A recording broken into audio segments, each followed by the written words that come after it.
यहाँ जो बाड़मेर हॉस्पिटल के अंदर, जिला हॉस्पिटल के अंदर आरोग्य शिविर लगा है और ब्लड डोनेशन कैंप लगा है।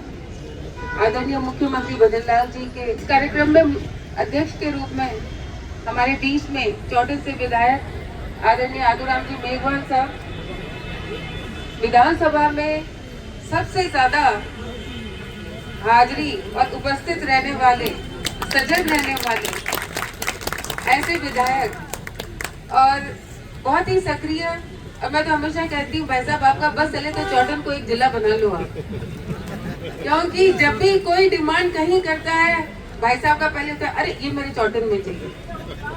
कोई कॉलेज हो, कोई हॉस्टल हो, कोई भी हम डिमांड करेंगे भाई साहब आदूराम जी कहेंगे अरे ये मेरे चौटन में चाहिए। मैं क्यों भाई साहब चौटन आप जिला बना लो, ऐसे करते करते।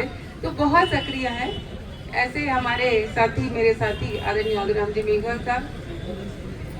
यहाँ महामंत्री जी बैठे हैं आदरणीय देवीलाल जी वकील साहब, रमेश जी इंदा, जो मुझे लगता है कि 24 आवर सर्विस इस हॉस्पिटल के अंदर भी देते हैं और आज से नहीं सालों से देते आए हैं। तो ऐसे रमेश जी इंदा, भाई दीपक जी कड़वासरा, यहाँ रूपाराम जी प्रधान, पूर्व प्रधान, अब वो आदत पड़ेगी धीरे धीरे, आदरणीय ओंकार जी, और यहाँ मेडिकल कॉलेज के प्रिंसिपल साहब जिनको भी अपन ने सुना, डॉक्टर अनूप जी पूजा साहब, डॉक्टर मंसूरिया जी, CMHO साहब बिश्नोई जी, और आपके यहाँ सबके इस हॉस्पिटल को एक तरह से एक्टिव मोड में लाने वाले डॉक्टर हनुमान जी,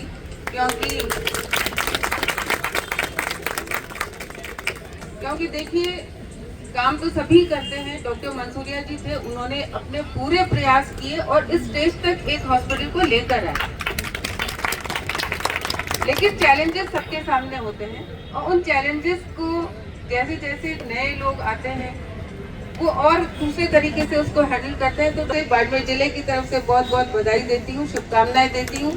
आज उनका जन्मदिन है, तो इस अवसर पर हम सब यही प्रार्थना करते हैं कि वो दीर्घायु हो, यशस्वी बने और राजस्थान की सेवा का संकल्प जो उन्होंने लिया है उस संकल्प को बहुत बहुत बधाई और शुभकामनाएं देती हूँ।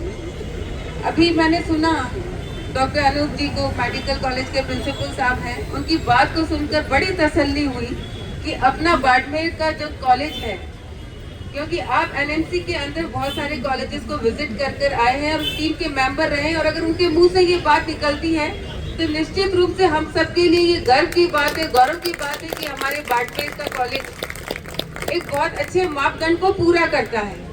और इसके लिए पूरी ये टीम, यहाँ की टीम, एडमिनिस्ट्रेशन की टीम, सभी का योगदान रहा है।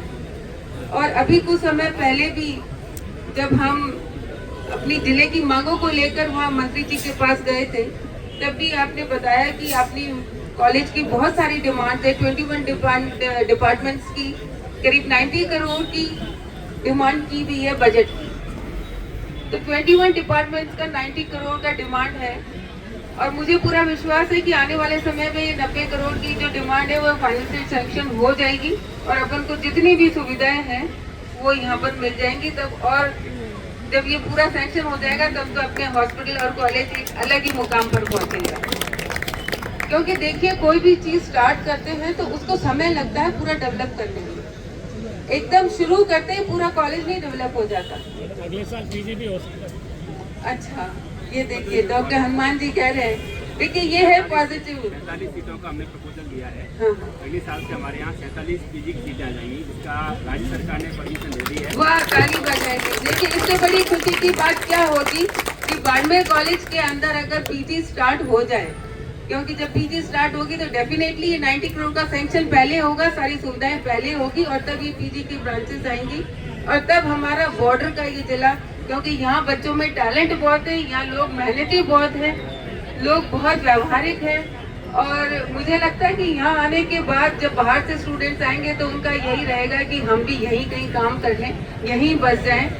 मैं धन्यवाद देना चाहूँगी सबसे पहले तो आदरणीय हेल्थ मिनिस्टर गजेंद्र सिंह जी को, क्योंकि हमारे बाड़मेर जिले के अंदर हम सब जानते थे कि डॉक्टर्स की कितनी भारी कमी थी, नर्सिंग स्टाफ फैकल्टी की कितनी कमी थी, लेकिन आदरणीय गजेंद्र सिंह जी की जानकारी में जब आया और आदरणीय मुख्यमंत्री भजनलाल जी का था कि हम हर साल 1 साल में 1 लाख युवाओं को रोजगार देंगे, तो ये जो डॉक्टर्स है आज के दिन मुझे नहीं लगता कि कोई भी ऐसी पीएचसी बची होगी जहाँ पर मेडिकल ऑफिसर ना हो।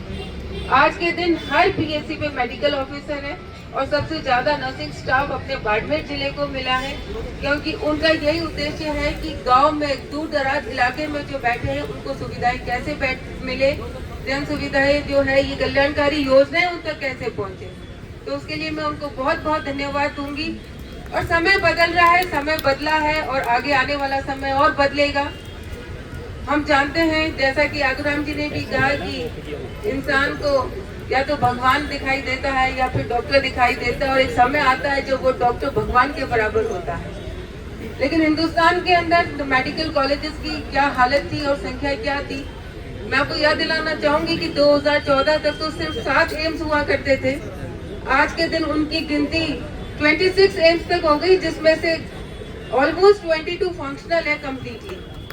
संख्या एम्स की 26 तक बढ़ना इन 12 सालों में बहुत बड़ा अचीवमेंट है, क्योंकि जब चिकित्सा सुविधाएं बढ़ेगी और आबादी अपनी जो बहुत भारी अपनी पॉपुलेशन है इंडिया की, उस हिसाब से जो आदरणीय मोदी जी ने निर्णय किए, मैं उनको भी बहुत बहुत धन्यवाद देती हूँ।